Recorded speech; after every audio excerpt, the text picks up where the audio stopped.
Hello, isang magandang gabi po muli sa inyong lahat. This is Pastor Al of Shepherd Staff, no? And magpag-usapan po natin mga kapatid, yung divine calling provides strength during difficult times, no?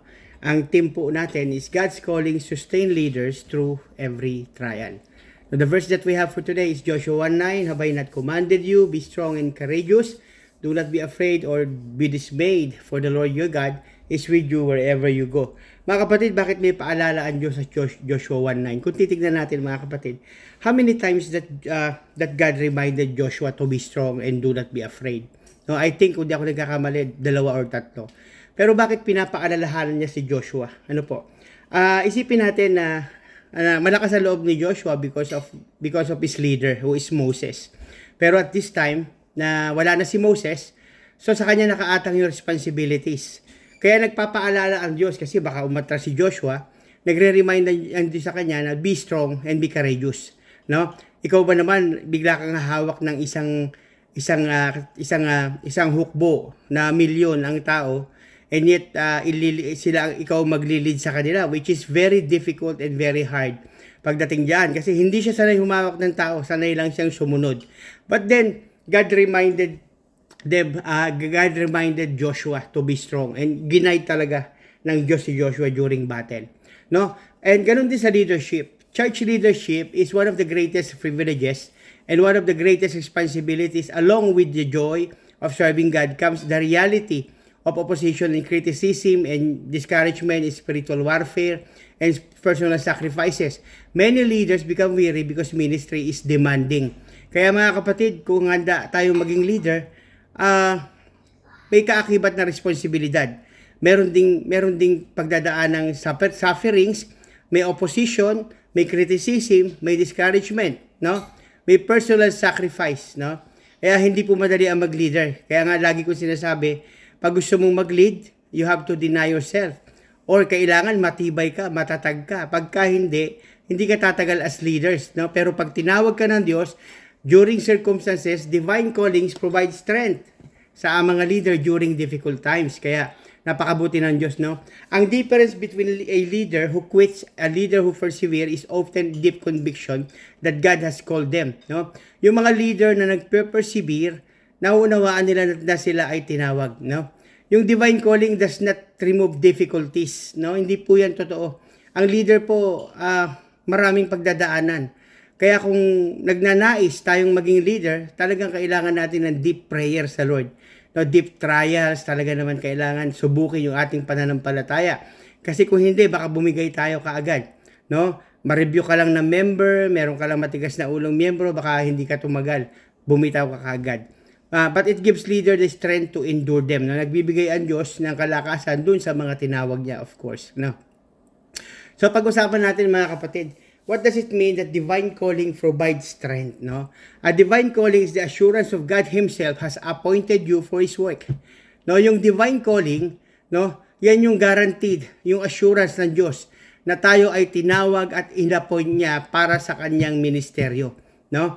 When you know that God has called you, your confidence is not based on your own abilities but on His power and presence. Kapag alam mong tinawag ka, yung iyong abilities, yung confidence mo, hindi galing sa sarili mo. It comes from God, no? And God never promised that ministry would be easy. No, hindi po. Alam niyo sa simbahan, minsan nagtatayo tayo ng leader basta pag nakita nating parang may potentials, matalino, magaling, hindi 'yun ang basihan.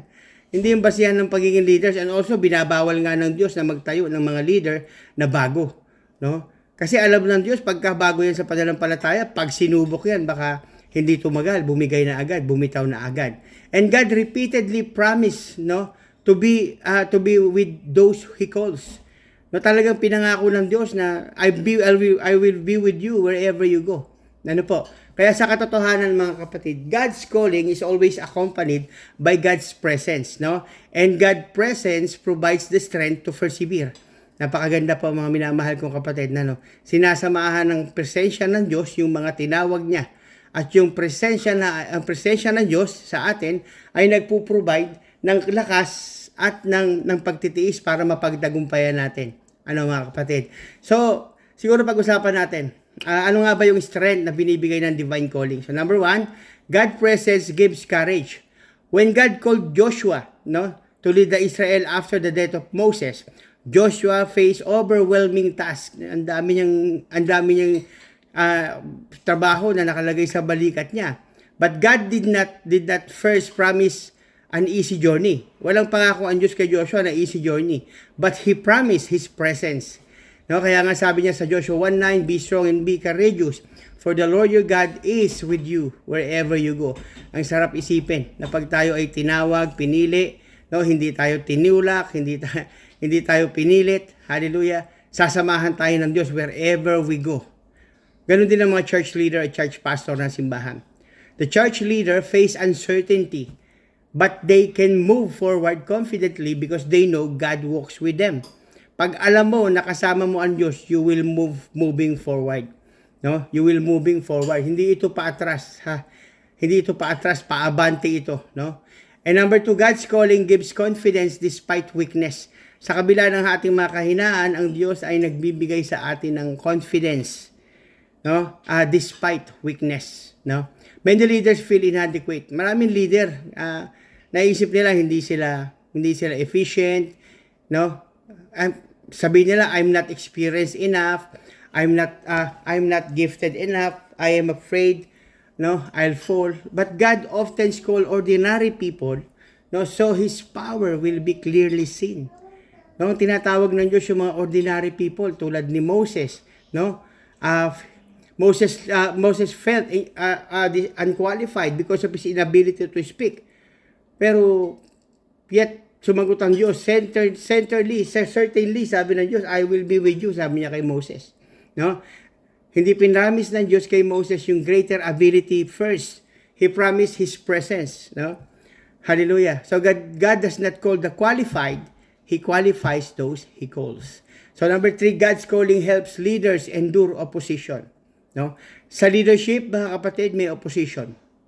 And this is how God teaches us. Pagdating sa opposition, how we react, how we respond. Tinuturuan tayo ng Diyos diyan. Every faithful leaders experience yung criticism and resistance. Hindi yan mawawala, mga kapatid. And Jesus Himself warned His followers. Sabi niya, in this world, you will have trouble, but that be of good cheer. I have overcome the world. No? A leader who is certain of God's calling is less likely to be controlled by fear, criticism, because they seek to please God above people, no? Kaya nga mahirap, mga minamahal kong kapatid, no? Kailangan talaga na unahin natin ang Diyos, no? We have to please God above all people para maramdaman natin yung na ang Diyos, kahit may kritisismo tayo nararanasan, kahit may opposition, mag-i-stand tayo. Patatatagin tayo ng Diyos kasi alam niya, tinawag niya tayo. Number 4, God's calling gives hope during discouragement. May pag-asa palagi ang mga leaders, ang mga pastor. Even great leaders become discouraged. Sino bang leaders and pastor na hindi na discouraged? Lahat yan may discouragement. Lahat yan, no? Hindi mo masasabing ang mga pastor walang discouragement. Lahat yan meron. But after a great victory, no? Naalala niyo si Elijah sa Mount Carmel, no? Nung nakalaban niya yung mga propeta ni Baal, no? Elijah fled in fear and despair. No? Tumakbo siya pero kahit alam niyang he won the victory, natakot pa rin siya kasi papatayin siya, no? But God allowed him to rest. No? Pag tayo po ay may opposition, tayo nakaranas ng discouragement, inaalaw ng Diyos na tayo ay magpahinga. Katulad ni Elijah, nagpahinga siya sa isang kuweba, and God provide food sa pamamagitan ng ibon. At kinausap siya ng Diyos gently. Yung pala, pagod lang si Elijah. Sorry po. So kaya mga kapatid, I could say na pagka napapagod tayo, pahinga. No? Pwede hong magpahinga. Hindi po totoo yung hindi tayo napapagod. Minsan may narinig ka, sinasabi nila, ang Kristiyano hindi dapat napapagod. That's hypocrisy, hindi yan totoo. Napapagod po ang Kristiyano. Kaya yung akala nyo sa mga leaders at members, kaya tinuturuan tayo ng Diyos na matuto tayo mag-delegate. No, kaya even the members, tulugan nyo yung mga pastor at mga leaders nyo. Hindi lang silang tinawag ng Diyos para patakbuhin ang simbahan, lahat po tayo. And God's strength discourage leaders rather than God strengthens discourage leaders rather than abandoning them. No? So number 5 ko, number 5, last po tayo, God's calling produces perseverance. Ano po? Apostle Paul endured imprisonment, yung beating, yung rejection and suffering. Pero dineclare pa rin ni Apostle Paul sa kabila ng kanyang mga pinagdaanan sa kabila ng kanyang pinagdaanan, no, nag-produce ng perseverance sa buhay niya yung mga pinagdaanan niya. So, kaya sabi sa 2 Corinthians 4:1, therefore, since we have the ministry, we do not lose heart. Hindi tayo nawawalan ng pag-asa, mga minamahal kong kapatid. Si Paul, naintindihan niya yung ministry was entrusted to him by God. Now, the conviction enabled him to continue despite hardship. Yung conviction ang mahalaga, mga kapatid. Alam ng Diyos ang puso natin. Pag nasusugatan tayo, nasasaktan tayo, mahina tayo, alam ng Diyos yan. Kaya nga ang hinihingi ng Diyos sa atin, hindi naman katawan. Ang hinihingi niya puso. Bakit? Nakatingin siya sa puso. God knows our suffering, our criticism, our disappointment, mga kapatid. Alam ng Diyos lahat yan. Kaya yan ang hinihingi ng Diyos sa atin, sa ating paglilingkod, no? Kaya mga kapatid, siguro bago ako magtapos, magbigay ako ng isang application for church leader, no? Siguro number 1 is pray instead of panic. Now, during situation na ang hirap ng sitwasyon, what we have to do is to pray instead of panic. Pangalawa, trust God instead of relying solely on personal strength. Magtiwala tayo sa Diyos. And despite of criticism, continue serving, mga minamahal kong kapatid. So, reflections po natin, what challenges am I facing in ministry today? Tinatanong ko kayo, mga kapatid, anong challenge ang inyong na-experience ngayon? No, anong challenge ang na-experience nyo? And how does remembering God's calling strengthen you? Ano po? Yan po ay mga tanong, mga minamahal.